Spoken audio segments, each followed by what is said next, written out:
nous abordons la deuxième moitié de cette série d'enseignements sur la joie de l'Évangile. Comme je l'avais suggéré lors du premier épisode, je vous encourage à organiser, avec quelques personnes de votre entourage, une rencontre toute simple autour d'un café ou d'un goûter par exemple, afin de partager vos découvertes et votre joie d'approfondir cet enseignement sur l'évangélisation. Vous pouvez inviter des personnes qui suivent déjà cette série, mais vous pouvez également proposer ce temps à des personnes qui ne sont pas encore entrées dans ce chemin. Ce sera une belle occasion de témoignage et de partage de votre joie. Cette proposition va d'ailleurs dans le sens du thème que nous abordons aujourd'hui, l'art d'accompagner les personnes dans leur processus de croissance.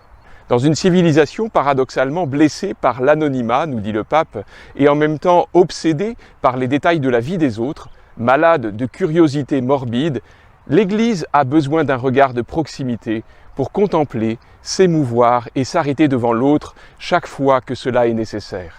Nous devons donner à notre chemin le rythme salutaire de la proximité, avec un regard respectueux et plein de compassion, mais qui en même temps guérit, libère, encourage à mûrir dans la vie chrétienne. Le pape souligne le besoin d'accompagner les personnes dans leur cheminement personnel. Cet accompagnement est un art qui demande du discernement et une expérience solide. Plus que jamais, nous avons besoin d'hommes et de femmes qui, à partir de leur expérience d'accompagnement, connaissent la manière de procéder où ressortent la prudence, la capacité de compréhension, l'art d'attendre, la docilité à l'esprit, pour protéger tous ensemble les brebis qui se confient à nous, des loups qui tentent de disperser le troupeau. Nous avons besoin de nous exercer à l'art de l'écoute, qui est plus que le fait d'entendre. Pour atteindre ce point de maturité, c'est-à-dire pour que les personnes soient capables de décisions vraiment libres et responsables, il est indispensable de donner du temps avec une immense patience. Comme le disait le bienheureux Pierre Fabre, le temps est le messager de Dieu.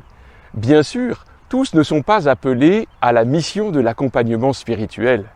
Cependant, ces conseils sont précieux à retenir dans nos relations avec les autres, car chacun, dans la mesure où il devient évangélisateur, se trouve à un moment ou à un autre en situation d'avoir à écouter une personne et à faire quelques pas avec elle. Il s'agit là d'une forme d'accompagnement fraternel et il s'agit de ne pas imposer à l'autre nos manières de voir ou notre propre cheminement et notre rythme personnel.